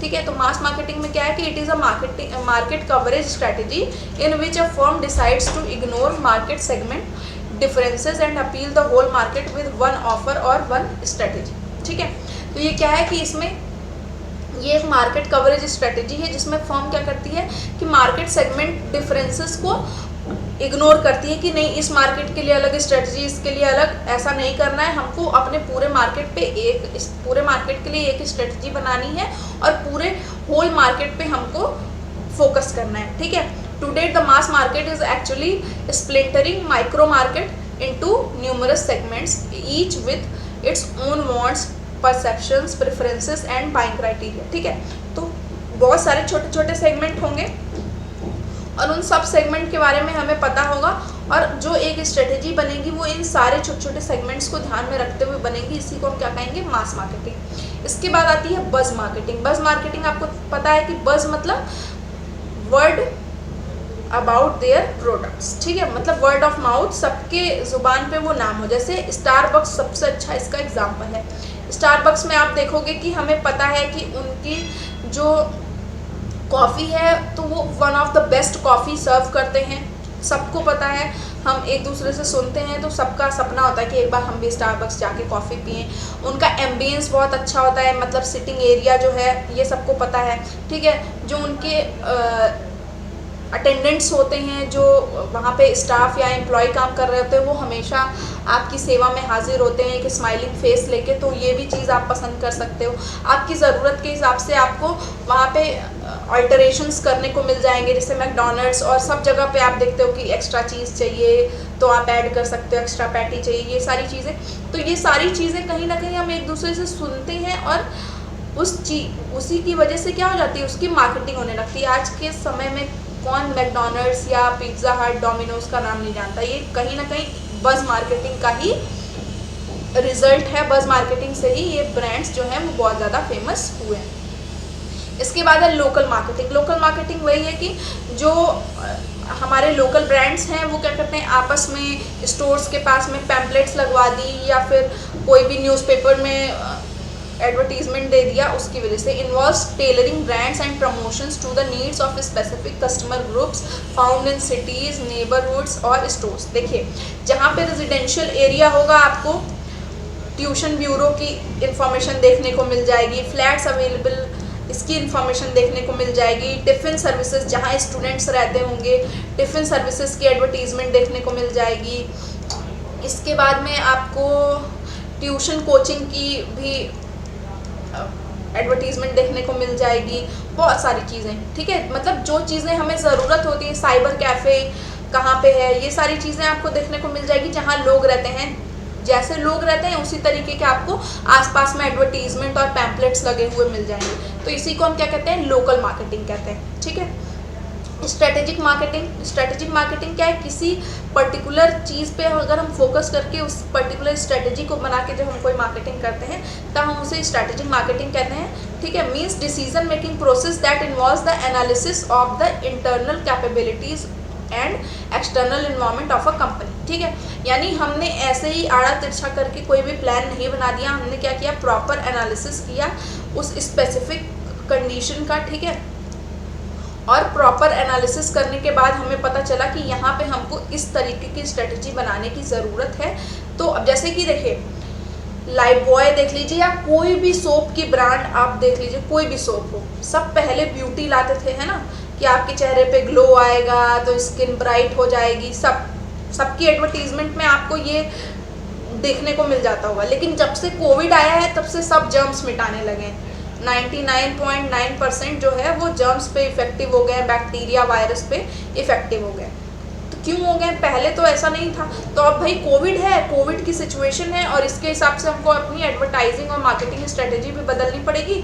इसलिए सारे जो संतूर है, लक्स है, ये सब भी अब क्या करने लगे हैं, आपका कोरोना भगाने लगे हैं, ठीक है। जिससे भी हाथ धोएंगे आप, सब हाथ धोने वाले साबुन बन गए।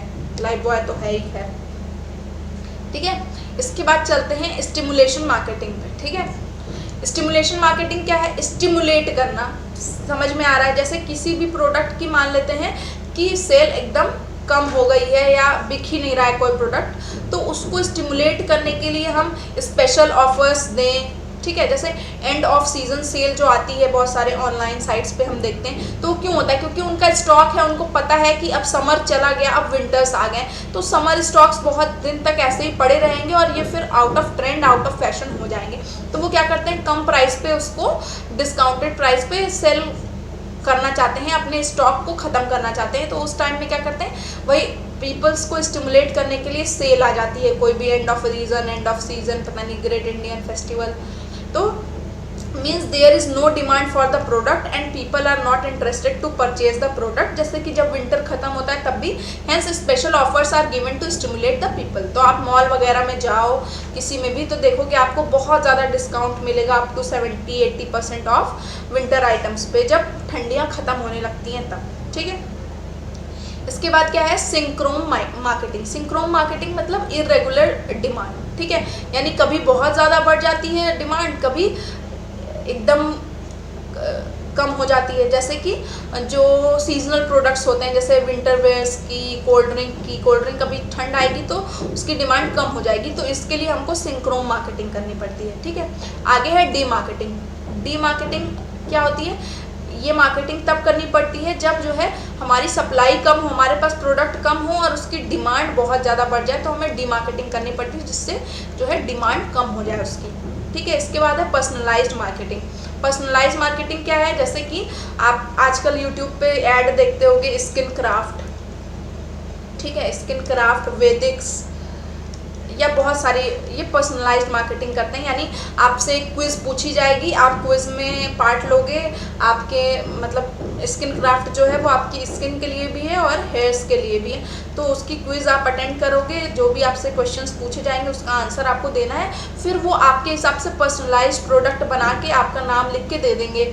जैसे हेयर्स के लिए आपको एक शैम्पू मिल जाएगा, एक कंडीशनर मिल जाएगा, या ऑयल हो सकता है, या सीरम, इस तरीके के 3-4 प्रोडक्ट, और सब पे आपका नाम लिखा होगा, और आपकी हेयर्स की क्वालिटी के हिसाब से, उसके नेचर के हिसाब से वो प्रोडक्ट्स होंगे। जैसे ऑयली हेयर्स हैं तो उसके हिसाब से, फ्रिजी हेयर है, कर्ली हेयर है, स्ट्रेट हेयर्स हैं, सबके हिसाब से। ठीक है, तो ये होती है पर्सनलाइज्ड मार्केटिंग। और 1-to-1 marketing is a marketing strategy by which companies leverage data analysis and digital technology. Data analysis वही है कि क्विज से वो आपसे पूछेंगे कि आपके हेयर्स कैसे हैं, आप वर्किंग हो कि क्या हो, ये सारी चीज़ें, कलर्ड हेयर्स हैं, ये सारी चीज़, to deliver individualised message and product offerings to current और प्रोस्पेक्टिव कस्टमर्स। तो ये सारी आपको देखने को मिल जाएंगे स्किन क्राफ्ट्स वगैरह के ऐड। ठीक है, फिर है right time marketing. Right time marketing क्या है? Sophisticated way to boost customer acquisition and retention, provide seamless customer experience. यानी मार्केटर क्या करते रहेंगे,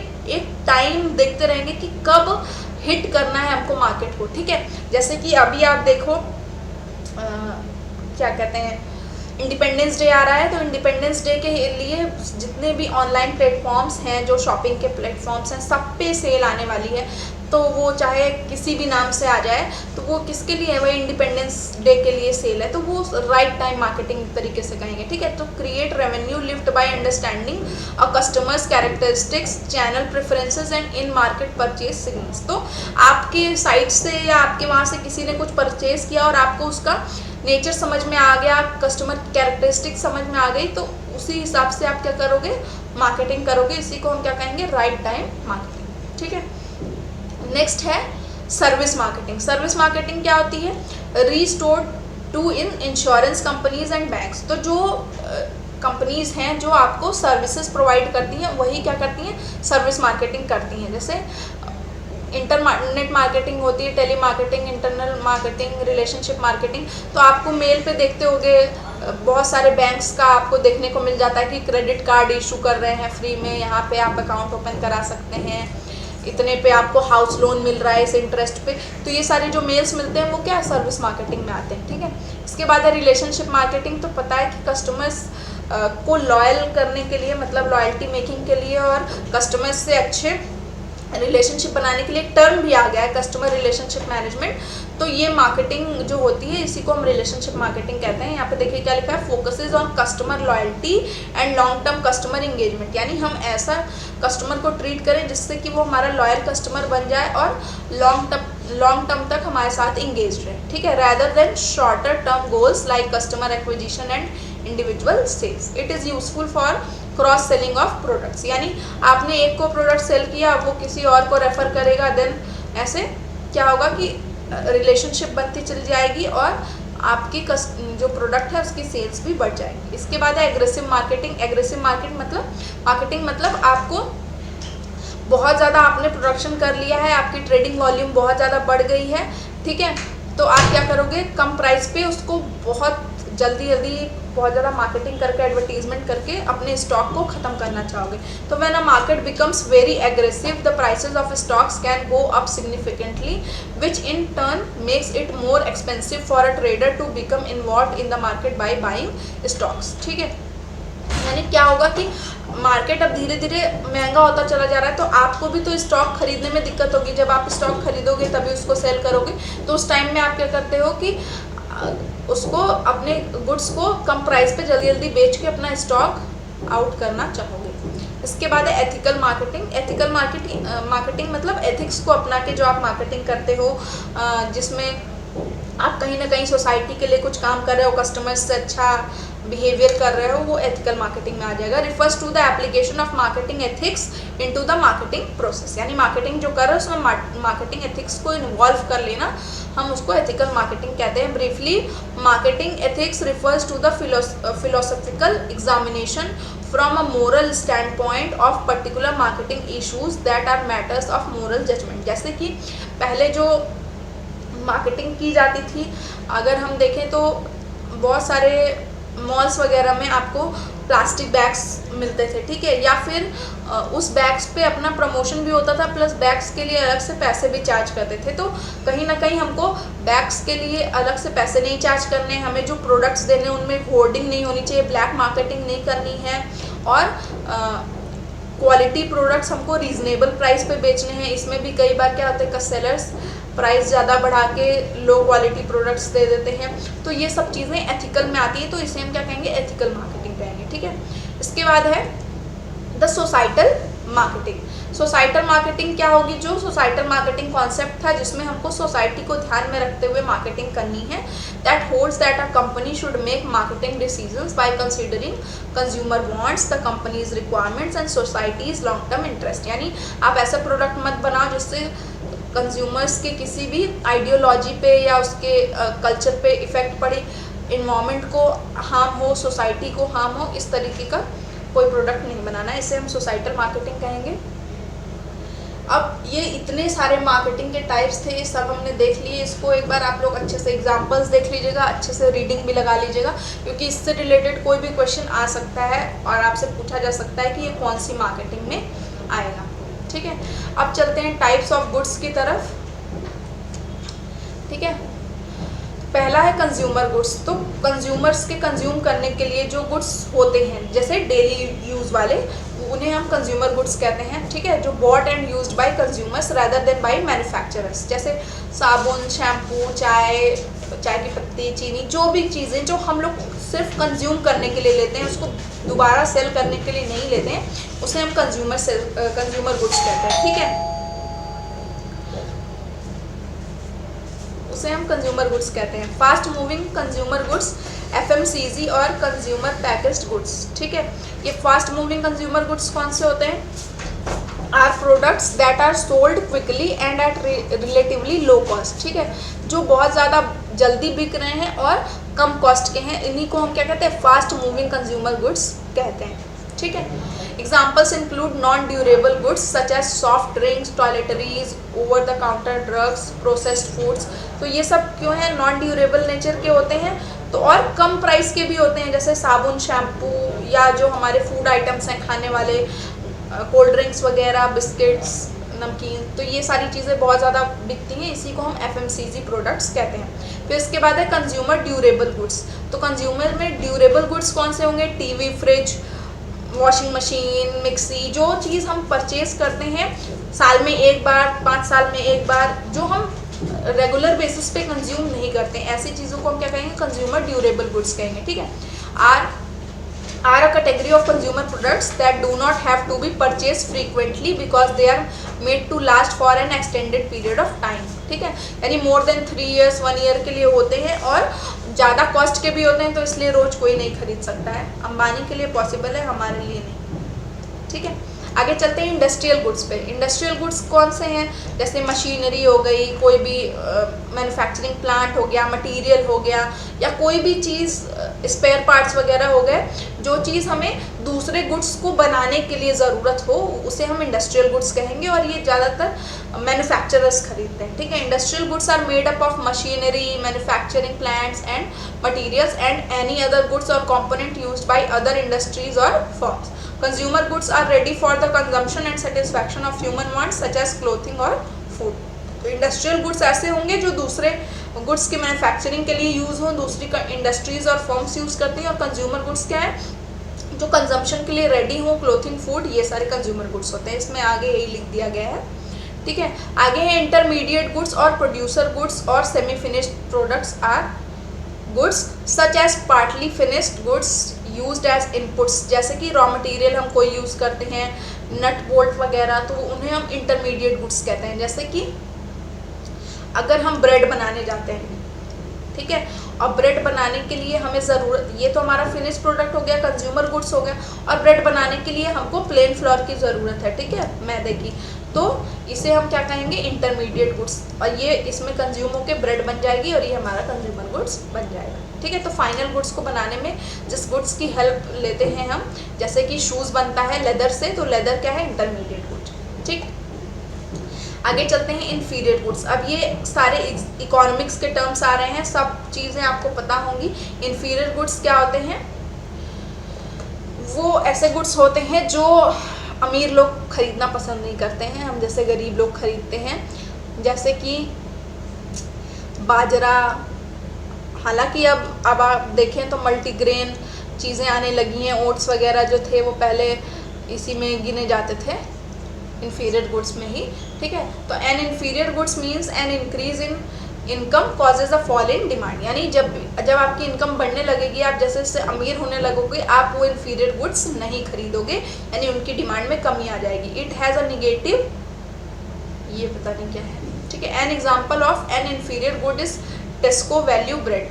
when your income rises you by less टेस्को value bread and more high quality organic bread, ठीक है। जैसे कि वो आती है ना परिवार वाली ब्रेड 10 रुपए की, तो जब आप गरीब रहोगे तो वो खरीदोगे, और जब थोड़े अमीर हो जाओगे तो फिर वो मल्टीग्रेन वाली ब्राउन ब्रेड खरीदोगे 30 रुपए वाली, ठीक है। तो जो ये परिवार वाली ब्रेड हो गई 10 रुपए वाली, ये इन्फीरियर गुड्स हो गए, ठीक।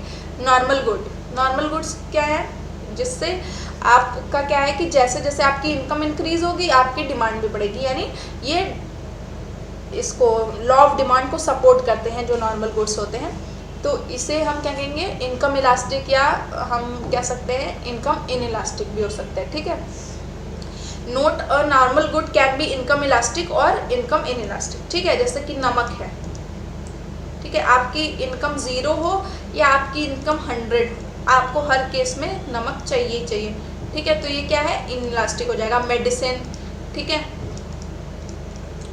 और अगर आप कार की बात करो, ठीक है, कार नहीं, या फिर आप किसी नॉर्मल चीज़ की बात कर लो, तो वो इनकम इलास्टिक भी हो सकता है। जैसे आपकी इनकम बढ़ी तो आप डिमांड बढ़ाओगे, इनकम घटी तो डिमांड घटा दो, ठीक है। लग्जरी गुड्स, लग्जरी गुड्स आपके कार हो जाएंगे, आईफोन हो गया, कोई भी चीज़, ठीक है, जो भी महंगी चीज़ें होती हैं वो लग्जरियस गुड्स में आती हैं, ठीक है। और luxury good means N increase in income causes a bigger percent increase in demand, यानी थोड़ी सी आपकी इनकम बढ़ेगी और आपने उस प्रोडक्ट की डिमांड को बहुत ज़्यादा बढ़ा दिया, इसे हम लग्जरी गुड की कैटेगरी में रखते हैं। इट मीन्स दैट द, ये पता नहीं क्या है, इज ग्रेटर देन 1। अच्छा, ये इनकम, ये इलास्टिसिटी ऑफ डिमांड है, ठीक है, इनकम इलास्टिसिटी ऑफ डिमांड, ठीक। For example, high definition TVs would be luxury. When income rises, people spend a higher percent of their income on the luxury good. ठीक है, पहले हम black and white TVs काम चला रहे थे, जहाँ हमारे पास पैसा आना शुरू हुआ, हम लोगों ने क्या किया, एक LCD TV खरीद लिया बढ़िया सा, ठीक है। तो इसे हम लग्जरी गुड्स की कैटेगरी में रखेंगे। इसके बाद है कॉम्प्लीमेंट्री गुड्स, जो साथ में यूज़ किए जाते हैं उन्हें हम कॉम्प्लीमेंट्री गुड्स कहते हैं। जैसे पेन और इंक, या रिफिल कह लो, अब इंक तो कहीं यूज़ होती नहीं है, ठीक है। मक्खन और ब्रेड, मतलब बटर और bread. TV and DVD player, DVD अब कोई काम की रही नहीं है, आप लैपटॉप और पेन ड्राइव कह सकते हो। ये सारे क्या है, कॉम्प्लीमेंट्री गुड्स, यानी एक के बिना दूसरा अधूरा है।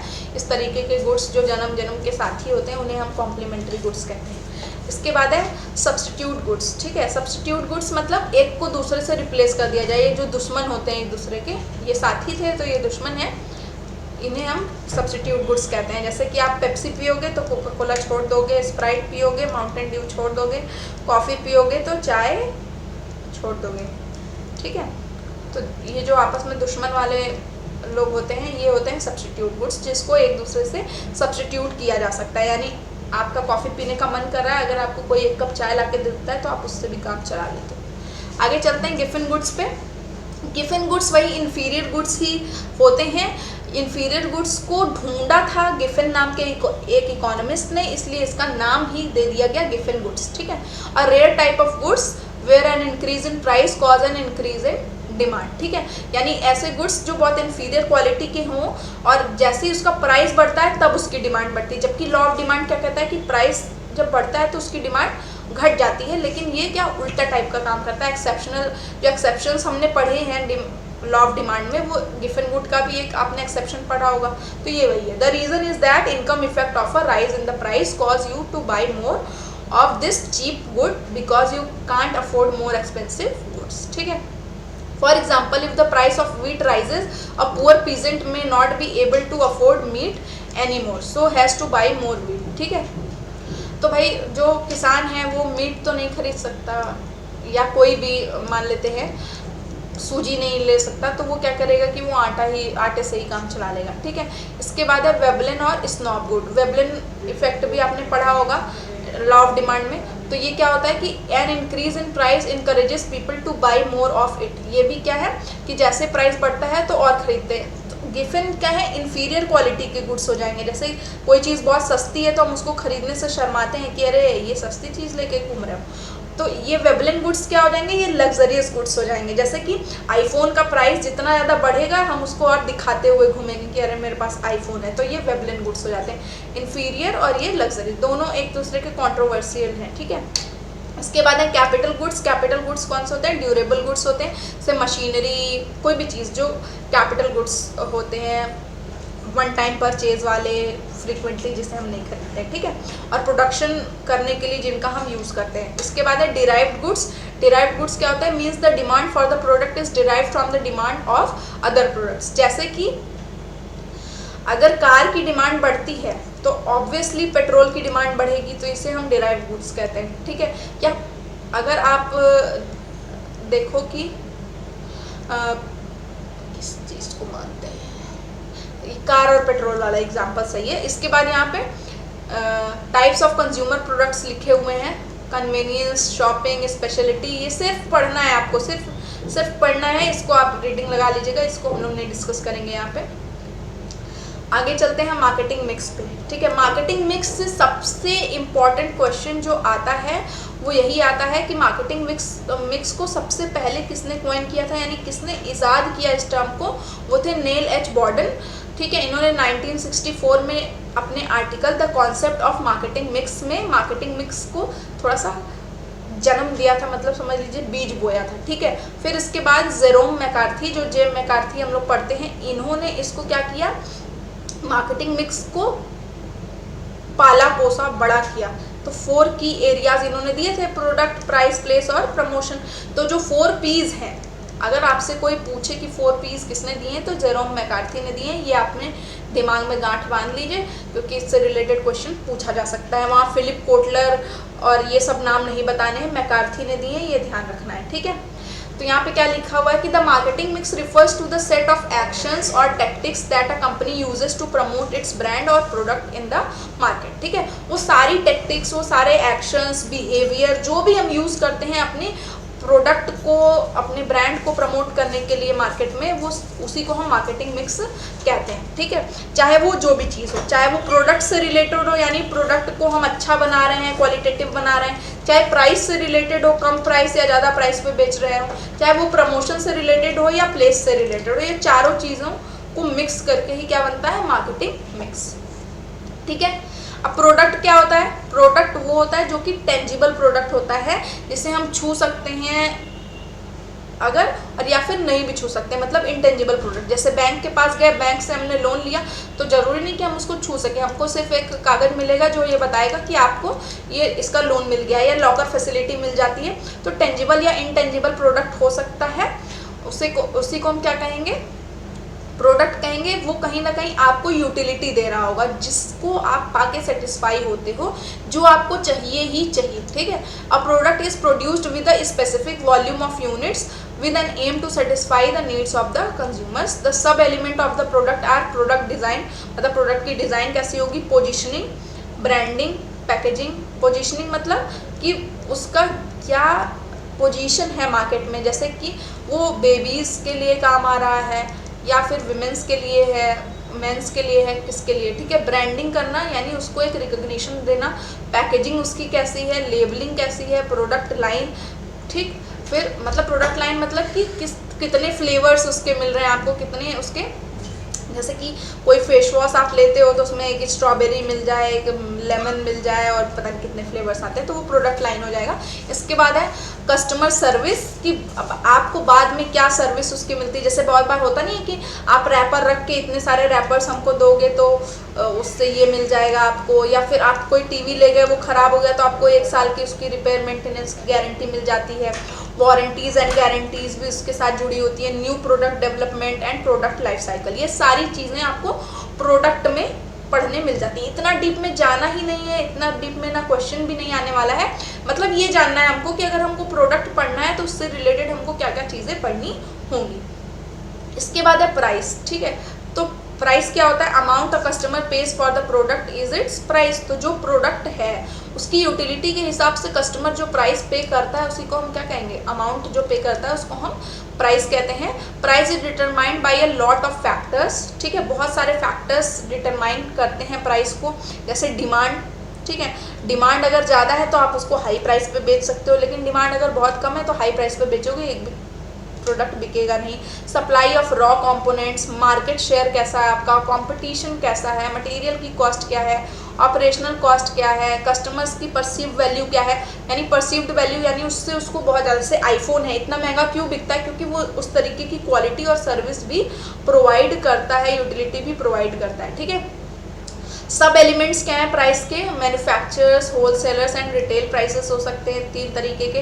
Terms and condition of pricing, bidding tactics, discount policies, price differentiation, ये सारी चीज़ें प्राइस में आती हैं, ठीक है। Types of price strategies, pricing objectives, ये सारी चीज़ें अभी हम लोग पढ़ेंगे, ठीक है। आगे चलते हैं प्रमोशन पे। प्रमोशन मीन्स 4 तरीके की प्रमोशन प्रैक्टिसेस होती हैं। एडवर्टाइजिंग होती है, पर्सनल सेलिंग, ठीक है, यहाँ पे लिखा हुआ है advertising, personal selling, direct marketing, public relationship, sales promotion जिसको प्राइस प्रमोशंस भी कहते हैं, ट्रेड शोज, स्पेशल इवेंट। जिस भी तरीके से हम अपने प्रोडक्ट की इंफॉर्मेशन अपने पोटेंशियल कस्टमर्स या जो अभी जो रिटेन कस्टमर्स हैं उन तक पहुंचा सके, उसी को हम क्या कहेंगे, प्रमोशन कहेंगे, ठीक है।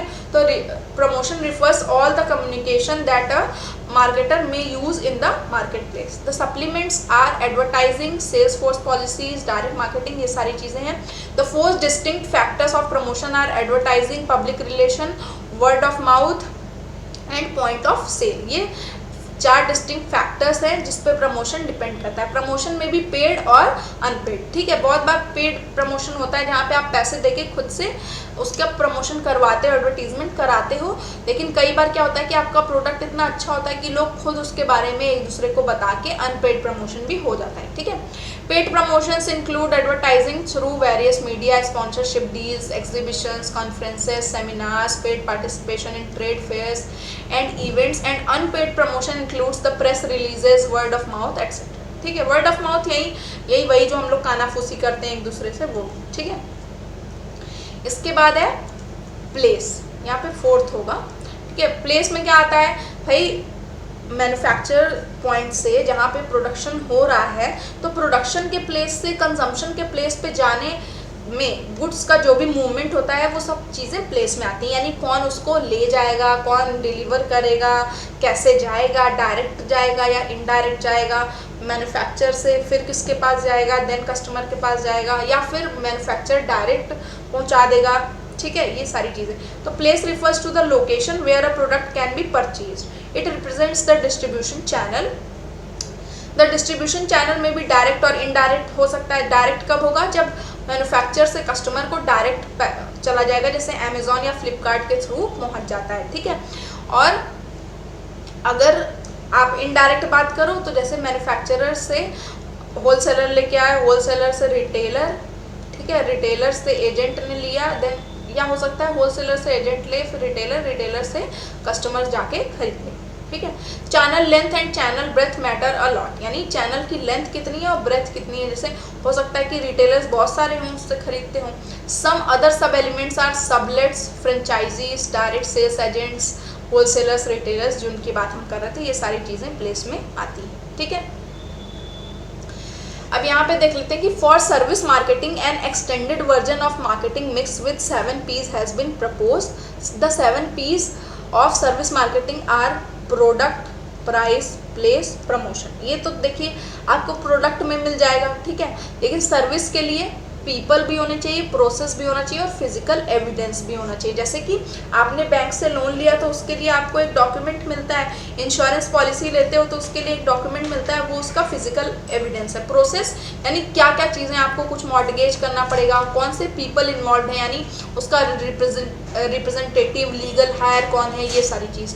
तो ये 3 चीज़ें और जुड़ जाती हैं जिससे ये 7P बन जाता है, ठीक है। आगे चलते हैं। Marketing plan consist of the following parts: executive summary and table of contents, current marketing situation. जब मार्केटिंग प्लान बनाने पर चलते हैं तो हम लोग ये सारी चीज़ें देखते हैं।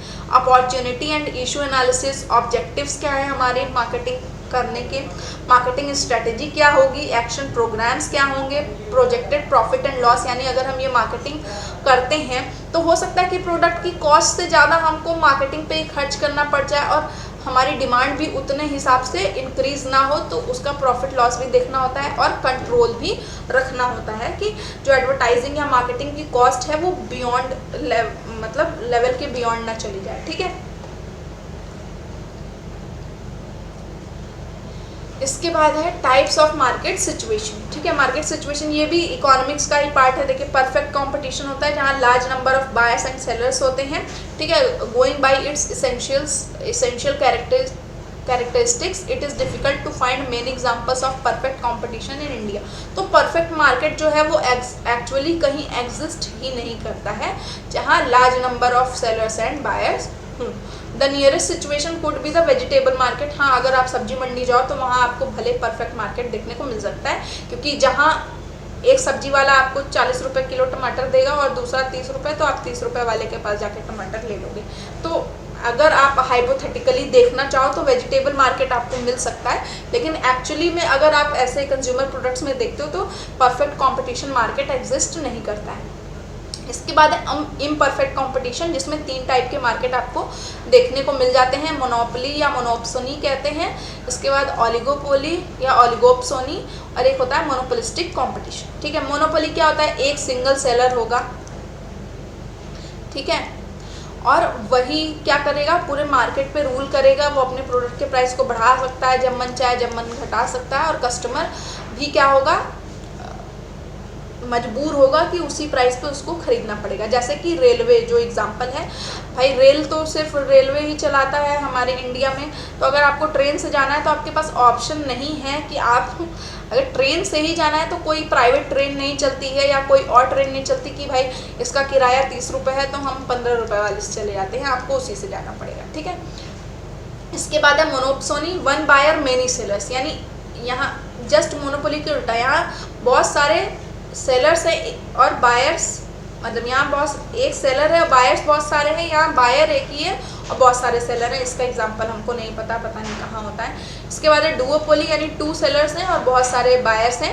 यहाँ पे आप देख सकते हो पेट्रोलियम प्रोडक्ट्स में जैसे भारत पेट्रोलियम है और हिंदुस्तान पेट्रोलियम, ठीक है।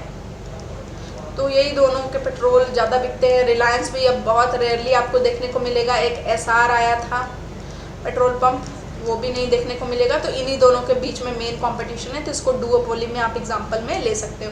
ट्रायोपोली मतलब 3 सेलर्स होंगे, मेनी बायर्स होंगे। अब 3 सेलर्स अगर आप देखो तो इस समय हमारे इंडिया के मार्केट में भाई रेडमी, रियलमी और सैमसंग। अब आप कहोगे मैम बहुत सारे मोबाइल बिकते हैं, आप ऐसे कैसे बोल रही हैं, हमको जो पता है 3 सेलर्स मेनी बायर्स। इसके बाद है ओलिगोपोली, फ्यू सेलर्स, यानी 2 होंगे, 3 होंगे, 4 होंगे, हमको नहीं पता, लेकिन कुछ ही सेलर्स होंगे और बहुत सारे बायर्स होंगे, ठीक है। अब चलते हैं टाइप्स ऑफ प्राइसिंग स्ट्रेटजी पे, मतलब जो मार्केटर्स हैं वो किस तरीके की स्ट्रेटजी बना सकते हैं अपने प्रोडक्ट को बेचने के लिए, ठीक है।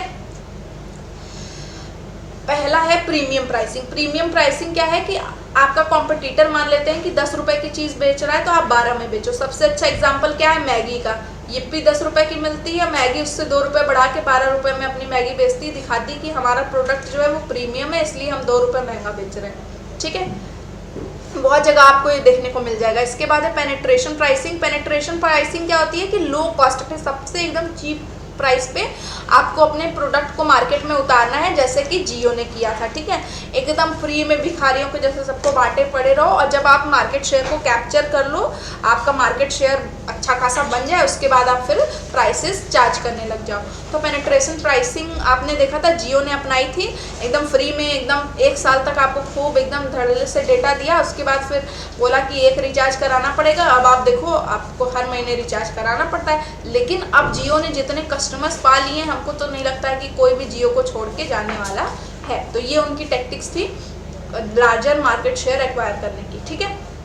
तो पेनिट्रेशन प्राइसिंग आप अपना सकते हो, ठीक। इसके बाद है इकोनॉमी प्राइसिंग। इकोनॉमी प्राइसिंग क्या होती है? एक फेमिलियर प्राइसिंग स्ट्रेटेजी होगी, ठीक है। जैसे वॉलमार्ट है कि भाई हम पहुंचे इस एरिया में, पहुंचे ऑल अंडर 199, तो हर चीज़ आपको क्या है 199 में मिल जाएगी। तो हमारी औकात अगर 200 रुपये वाली है तो हम उसी सेक्टर में, उसी एक सेगमेंट में जाएंगे और 199 रुपये में सारी चीज़ खरीद के चले आएंगे। आप साइट पे भी देखते होगे ऑल अंडर 499, तो आप वहीं पर पहुंच जाओगे। तो इसलिए हम क्या कहेंगे? इकोनॉमी प्राइसिंग कहेंगे, ठीक है। नेक्स्ट है price skimming, just opposite to price penetration policy, ठीक है। यहाँ पे क्या है कि आप हाई प्राइस पे उतारोगे अपने प्रोडक्ट को, जैसा कि आईफोन करता है। कोई भी नए फ़ोन को लॉन्च करता है तो बहुत हाई प्राइस पे, जिससे कि जितने अय्याश लोग हैं वो फटाफट खरीद लेते हैं, और वो मार्केट की क्रीम को स्कीम कर लेता है और खूब सारा प्रॉफिट कमा लेता है, फिर धीरे धीरे प्राइस को कम करने लग जाता है, ठीक है। तो businesses that have a significant competitive advantage, क्योंकि आईफोन को पता है कि उसका शेयर कोई हिलाने वाला नहीं है, can enter the market with a price skimming strategy design to gain maximum revenue advantage before other competitors begin offering similar products और प्रोडक्ट अल्टरनेटिव्स, ठीक है। आगे चलते हैं साइकोलॉजिकल प्राइसिंग। साइकोलॉजिकल प्राइसिंग क्या होती है कि ऐसे मार्केटर्स यूज़ करते हैं जब वो अपने प्रोडक्ट को लाते हैं, ठीक है। तो इसमें क्या करते हैं वो लोग कि कस्टमर के हिसाब से, उनके साइकोलॉजी के हिसाब से अपना क्या है प्रोडक्ट का प्राइस भी चेंज करते जाते हैं, ठीक है। अब चलते हैं 5 C's of marketing decision making, ठीक है। मार्केटिंग डिसीजन मेकिंग में 5 C's का हमको ध्यान रखना पड़ता है। पहला है, सबसे पहला कस्टमर, क्योंकि customer is the king of the market, उसी की नीड, वांट, प्रेफरेंस के हिसाब से आपको बनाना है। देन है कंपनी, ठीक है। आपकी कंपनी कहाँ से बिलोंग करती है, क्या शेयर है उसका, क्या है, अपनी कंपनी के बारे में आपको ध्यान देना है। नेक्स्ट है कॉम्पिटिटर, भाई आपका कॉम्पिटिटर कैसा है, उसकी क्या स्ट्रेटेजी है, इस पर भी आपको अपनी मार्केटिंग डिसीजन को अफेक्ट कर देगा कॉम्पिटिटर भी, तो इसको भी डिटरमाइन करना पड़ेगा। इसके बाद है कोलैबोरेटर्स, जिनसे आपने कोलैबोरेट किया है, ठीक है। इसके बाद कंटेक्स्ट, ठीक है। कंटेक्स्ट क्या, किस कंटेक्स्ट में आप मार्केटिंग करने वाले हो, आपका प्रोडक्ट का कंटेक्स्ट क्या है, ये सारी चीज़ें, ठीक है। तो ये 5 C's आपके मार्केटिंग प्लान को डिटरमाइन करने में हेल्प करते हैं, या एक तरीके से कह सकते हैं कि ये फैक्टर्स हैं जो अफेक्ट करते हैं आपके मार्केटिंग प्लान, ठीक है। अब चलते हैं प्रोडक्ट पे हम, कि प्रोडक्ट क्या होता है। तो प्रोडक्ट हमने देख लिया कि कोई भी टेंजिबल या इनटेंजिबल प्रोडक्ट हो सकता है, ठीक है। In retail products are called merchandise, हम इसको मर्केंडाइज भी कहते हैं। In manufacturing products are purchased as raw material and sold as finished goods. 3 level of the product, 3 level होते हैं। एक होता है कोर प्रोडक्ट। कोर प्रोडक्ट मतलब जैसे कि आपको किस चीज़ की ज़रूरत है, मान लेते हैं कि टीवी देखने की ज़रूरत है, तो आप ये सोचोगे कि अच्छा टीवी हमको लेना है, लेकिन उसको क्या कहोगे, कोर प्रोडक्ट। जिस चीज़ को वो सेटिस्फाई कर रहा है वो हम कोर प्रोडक्ट में लेते हैं। It is not the tangible physical product, ठीक है। ये टेंजिबल फिजिकल प्रोडक्ट नहीं होगा। जैसे हम कह सकते हैं, कोई भी एग्जांपल ले सकते हो, जो आपकी डिज़ायर है, जो आपकी वांट है, वो कोर प्रोडक्ट होती है। और एक्चुअल प्रोडक्ट, उस डिज़ायर को पूरा करने के लिए आप जो प्रोडक्ट लेके आते हो, जिस चीज़ को आप देख रहे हो, वो हो जाएगी एक्चुअल प्रोडक्ट, ठीक है। इसके बाद ऑगमेंटेड प्रोडक्ट। ऑगमेंटेड प्रोडक्ट क्या होता है कि उस प्रोडक्ट को खरीदने के बाद जो नॉन फिजिकल पार्ट होता है, जैसे कि टीवी से आप मूवीज़ देख ले रहे हो, उसमें पेन ड्राइव भी लगा ले रहे हो, उससे यूट्यूब भी कनेक्ट कर ले रहे हो, तो ये हो जाता है ऑगमेंटेड प्रोडक्ट। यानी कि फिजिकल प्रोडक्ट के अलावा आपको जो और सर्विसेज उससे मिल जा रही हैं वो, ठीक है। आगे चलते हैं प्रोडक्ट लाइफ साइकिल की तरफ। तो प्रोडक्ट लाइफ साइकिल, ठीक है, इसकी आपको स्टेजेस पता होंगी, ठीक है। पहला होता है इंट्रोडक्शन स्टेज, ठीक है। एक कोई भी नया प्रोडक्ट आता है तो वो इन डिफरेंट साइकिल्स से होके गुजरता है, डिफरेंट स्टेजेस से होके गुजरता है, जिसको हम प्रोडक्ट लाइफ साइकिल के नाम से जानते हैं। ठीक है, वो ये प्रोडक्ट लाइफ साइकिल जो है वो हर प्रोडक्ट्स पे अप्लाई होता है, चाहे वो ब्रांड किसी ब्रांड का हो, चाहे किसी भी कैटेगरी का हो। ठीक है, 4 स्टेजेस होती हैं। पहला होता है इंट्रोडक्शन स्टेज, जब हम नए प्रोडक्ट को लॉन्च करते हैं अपने मार्केट में। ठीक है, उस टाइम में क्या होता है कि आपको कॉस्ट कम रखनी होती है और मार्केट शेयर ज़्यादा एक्वायर करना होता है। तो product is introduced in the market with intention to build a clear identity and heavy promotion is done for maximum awareness. और बहुत ज़्यादा प्रमोशन, हाई प्रमोशन कॉस्ट लगती है क्योंकि उसका बहुत ज़्यादा एडवर्टीजमेंट आपको करना पड़ता है। नेक्स्ट है ग्रोथ स्टेज, यानी अब इस्टेब्लिश हो गया है वो मार्केट में और कंपनी की सेल और प्रॉफिट जो है वो धीरे धीरे इंक्रीज कर रहे हैं और कंपटीशन भी धीरे धीरे आपके प्रोडक्ट से रिलेटेड कॉम्पिटिटर्स भी मार्केट में अराइज होने लगे। इसके बाद जो थर्ड स्टेज है वो है मैच्योरिटी स्टेज, यानी आपके प्रोडक्ट को लॉन्च हुए बहुत टाइम हो गया, अब वो मैच्योरिटी पे आ गया है, ब्रांड अवेयरनेस एकदम स्ट्रांग हो गई है। और अगर आप चाहते हो कि आपका प्रोडक्ट जो है वो डिक्लाइन ना करे तो आपको कुछ क्रिएटिविटी लानी होगी, उसकी पैकिंग चेंज करनी होगी, उसके इंग्रेडिएंट्स चेंज करने होंगे, कुछ तो क्रिएटिविटी दिखानी पड़ेगी, नहीं तो क्या हो जाएगा, वो डिक्लाइन स्टेज पे चला जाएगा। ठीक है, तो यहाँ पे देखो बोला भी क्या है कि is strong to sell continues to grow but at a decline rate as compare to past, यानी ग्रोथ स्टेज में जितनी तेजी से आपकी सेल्स बढ़ रही थी उससे कम बढ़ रही है अब मैच्योरिटी स्टेज में। इसके बाद आती है डिक्लाइन स्टेज। ठीक है, यहाँ डिक्लाइन स्टेज क्या होती है, डिक्लाइन स्टेज में क्या होता है कि आपकी प्रोडक्ट की डिमांड बहुत कम हो गई है, आप उसमें चेंजेस नहीं लेके आ रहे हो, लोग उससे बोर हो गए हैं, अब नहीं खरीद रहे हैं। ठीक है, तो वहाँ पे डिक्लाइन स्टेज आती है और जैसे ही डिक्लाइन करता है आपका प्रोडक्ट, आप एक नया प्रोडक्ट उसकी जगह पे लॉन्च कर देते हैं। जैसे ब्लैक एंड वाइट टीवी कभी डिक्लाइन हुआ होगा तो उसकी जगह पे कलर टीवी आया, फिर कलर टीवी वो डिब्बे जैसा आता था, उसकी जगह आपको LCD LED स्क्रीन देखने को मिल जाती है। ठीक है, तो ये था हमारा मार्केटिंग का डिस्कशन। इससे रिलेटेड जो भी आपकी क्वेरीज हो आप पूछ सकते हो।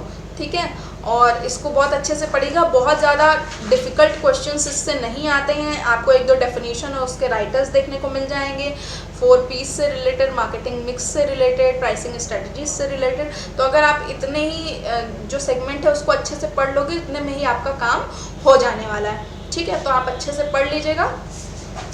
तब तक के लिए हम चलते हैं। Keep learning and thank you. Stay healthy, stay fit.